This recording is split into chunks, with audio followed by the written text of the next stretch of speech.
Oke, jadi kita baru keluar dari bioskop habis nonton film Hidayah. Jadi di sini ada dua sudut pandang dari orang yang kecanduan nonton horor sama orang yang baru nonton film horor. Iya, baru nonton kan? Iya, baru nonton sekali. Jadi apa undang-undangnya? Aku lupa kalau itu tuh yang bikinnya Monty Tiwa. Kenal ya sama sutradaranya? Pokoknya Monty Tiwa ini kalau bikin horor pasti plot twist. Dibikin penasaran gitu. Keramat, tahu Keramat? Film Keramat 2 itu kan plot twist tuh. Tapi aku nggak nyangka sih ini bakal plot twist. Ke setiap kali ya. Ini mungkin ini apa ya? Aku nonton film horor. Baru kali ini aku nggak bisa nebak. Biasanya nebak. Ya, tapi kan dari awal kan banyak ketebak kan. Ya, meskipun banyak awal ketebak. Apalagi kayak yang itu loh yang ibunya pas doa di hutan itu kan. Malam-malam itu. Mungkin beberapa penonton mungkin berharap untuk disoting gitu loh. Si anaknya. Iya, si anaknya. Tapi malah nggak ini. Tapi hebatnya ya. Aku kan sering nonton horor nih. Tapi anak ini kayak dia emang kejadian ya. Lebih kita dibuat ya nggak ketebak sama sekali. Ya beberapa ada yang ketebak, beberapa ada yang enggak kan. Iya. Dulu ada buku Hidayah, tahu? Apa tuh? Dulu pas aku kecil itu ada buku kayak majalah gitu, buku Hidayah. Buku Hidayah itu isinya kayak kisah-kisah nyata orang-orang yang jahat, misalnya orang tamak, misalnya orang tamak, orang pelit, orang sombong itulah. Dia dapat azab. Misalnya ya kayak tadi lah. Maksudnya kalau untuk judul filmnya Hidayah, ya emang sesuai dengan buku-buku Hidayah dulu gitu. Kalau di sini ceritanya kan dia jadi yang PSK kan. PSK dapat teguran, dapat penyakit, terus sakit di ruqyah. Yes. Emang sesuai sih. Lagu tadi itu, lagu yang di akhir itu lagu film-film azab-azab zaman dulu. Jadi kalau orang yang tahu film azab zaman dulu dengar lagu itu nostalgia, kayak nostalgia gitu. Yang bikin aku jengkel ini, aku kira udah selesai lah filmnya. Aku kira udah selesai ya film. Pas akhirnya yang temannya Hasan ini itu plot twist. Jadi kayak berarti dari awal dia itu memang orang baik tapi dibimbing sama si Hasan ini. Iya, si Hasan. Misalnya kayak dia kan nyasar nih. Maksudnya spiritual jiwa itu kayak masih nyasar itu kan, belum teguh kan. Adalah si Hasan. Akhirnya semua kebaikan yang dia lakukan itu loh, itu dituntun sama orang-orang baik loh. Jadi yang akhirnya itu Hasan itu yang bikin aku bingung tadi. Tapi film Hidayah ini konsepnya hampir sama film Kodrat. Pernah nonton Kodrat? Aduh, belum nonton ya. Jadi konsep itu hampir sama. Kalau Kodrat itu kan ceritanya dia ustadz. Kurang ajar kaget aku. film Kodrat yang ceritanya dia ustadz juga. Dia ngeruqyah orang juga. Nah ini kan cerita sama juga, dia ustadz juga, sama-sama ngeruqyah orang. Aku mikirnya ending klimaks film itu sama kayak Kodrat itu, dia ngeruqyah orang juga. Aku mikir kalau misalnya dia endingnya bakal ngeruqyah orang juga, ini garing nih film. Iya benar. Iya kan? Karena sebelumnya udah ada Kodrat. Pasti orang mikirnya kan, "Oh, ngikut Kodrat nih." Ternyata enggak. Ternyata bukan tentang ruqyah. Iya kan? Iya benar. Bukan tentang ruqyah.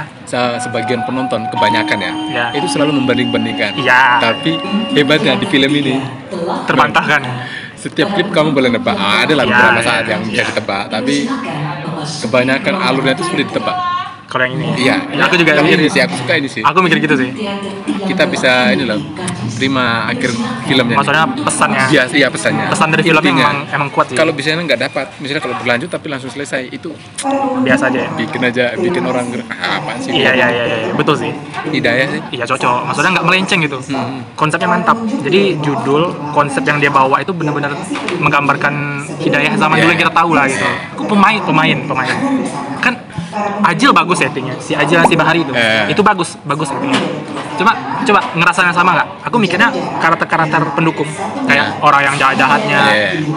Kalau menurut aku kurang ini sih, kurang berasa kayak film Ece. Iya benar. Ya nggak?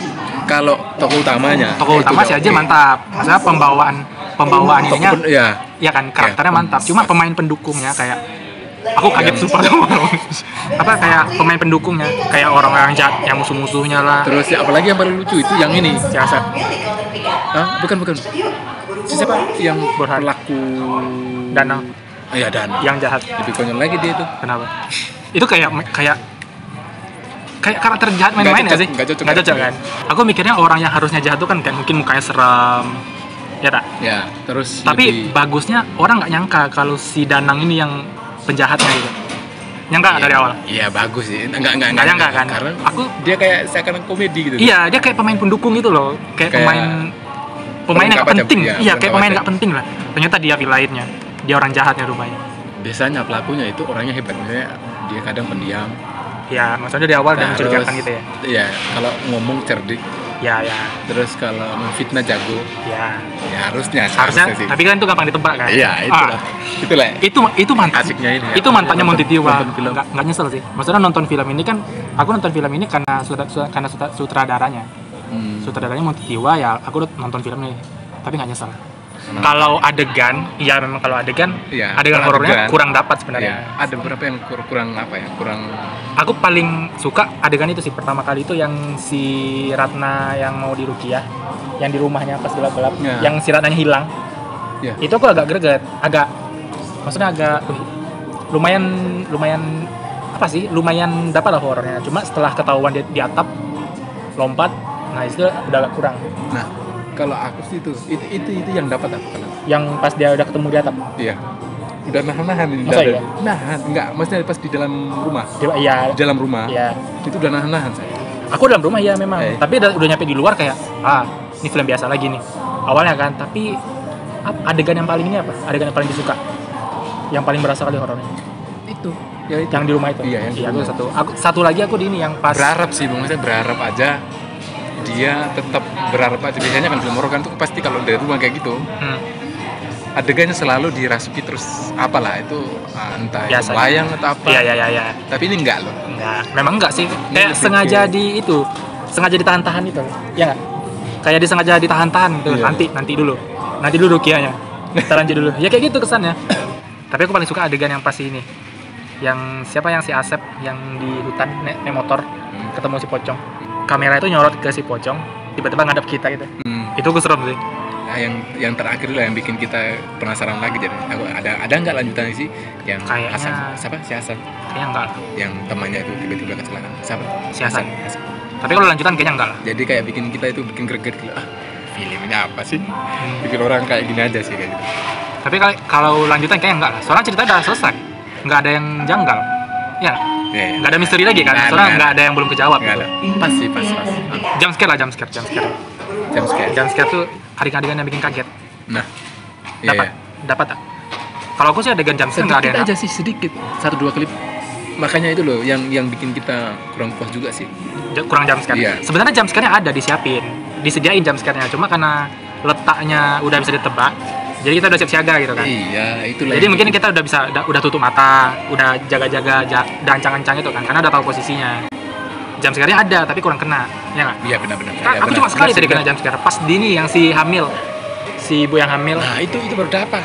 Aku itu mana jujur udah ketebak. Enggak, itu dapat itu. Yang ini kan yang ulang. Ya. Itu nggak ketebak aku. Masa iya? Enggak. Serius nggak dapat. Itu aku kira nanti bakal jatuh. Siapanya? Si ibunya. Si ibu ini. Iya, aku kira bakal jatuh atau dia di dalam sumur. Iya, aku cuma itu kena jump scare-nya. Yang si pocongnya muncul di dalam rumah itu. Itu dapat itu. Iya, itu dapat. Oh. Yang bukan pas pocongnya ada enggak ya? Sebelum pas ibunya mau masuk itu loh. Iya. Itu aku udah mikir apa itu kira-kira. Ternyata. Nah, itulah yang bikin kita kaget. Ya, yang pas dia di atas yang di sumur. Itu juga aku juga mikir, ini kira-kira apa nih? Dia jatuh atau dia lihat di atas sumur terus tiba-tiba kecelakaan. Jadi berasa main game nontonnya. Iya, berasa main game tebak-tebakan itu. Ini abis ini ngapain nih ibu sini? Mau jatuh atau mau apa? Jump scare banyak, tapi ya itu kurang serk aja ya. Iya. Apa bilangnya? Gue bukan serk sih. Bukan serk sih. Kurang dapat aja. Kurang ketembak. Iya. Rating. Rating 0 sampai 10. Kalau ditanya rating sih 1 sampai 10, aku kasih 8 deh. 8. Iya, alur ceritanya aku suka, tapi ya itu 9-10 jangan dulu. Kalau bisa 8 lah, 8. Lumayan lah. Ya sama sih. Aku 8 juga sih. 8. Kurang puas juga sih aku sih. Iya, sebenarnya kalau dibilang perfect nggak terlalu perfect, nggak juga. Bikin dia itu tapi kalau bagus, memang bagus. Yang bikin kita kurang puas itu karena ada beberapa toko pendukung tapi kayak buat film ecek-ecek gitu. Iya. Setuju. Iya sih, kalau gue 8 juga. Paling aku nggak suka pas setelah orang selesai sholat di yang di masjid tiba-tiba siapa namanya? Danan. Bukan. Danan. Yang keriting kan? Bukan. Si Danan ini. Nah. Yang disuruh mereka mau usir Bakri dari ini. Itu kan yang bikin aku ecek-ecek. Actingnya lo kurang pas. Oh, kayak lawak gitu. Film-film sinetron biasa ya, ya kan? Iya kayak lawak. Kalau memang niat mau usir, yang tunggu garam dikit dong. Iya. Aku nggak tahu itu disengaja atau nggak kira-kira. Kayaknya enggak ya. Kalau menurut aku sih kayaknya disengaja deh. Disengaja dibikin. Iya, karena ini yang mau kita tebak itu malah nggak ketebak. Itu kan memang mungkin sutradaranya memang juga. Dia sengaja melencengkan dari yang biasanya itu. Tadi dia nanya, agak di ending film itu ada adegan nyiram air ke kuburan. Aku kira itu apa kan makanya kan. Dia nggak tahu kan maksudnya kenapa ada siram air ke kuburan itu. Jadi bukan kepercayaan sih, apa ya? Lebih ke kebiasaan. Jadi orang-orang tua dulu itu bilangnya kalau di kalian kan ada air suci kan. Itu air yang dibacakan doa kan. Sama itu juga air yang dibacakan doa. Kalau di Islam kan Yasin biasanya baca doanya. Jadi air itu setelah dibacakan disiramkan ke kuburan itu katanya orang yang dikubur tuh adem gitu. Ngerasa adem gitu karena dia dibacakan doa kan. Itu aja sih sebenarnya. Itulah kira-kira review kami habis nonton film Hidayah. Untuk kalian yang mau nonton untuk pengen ngerasa horor, mungkin kecewa ya, karena nggak terlalu kan. Tapi kalau mau jalan cerita yang bagus, filmnya bagus. Halus sih, kalian yang udah nonton gimana? Coba komen di bawah.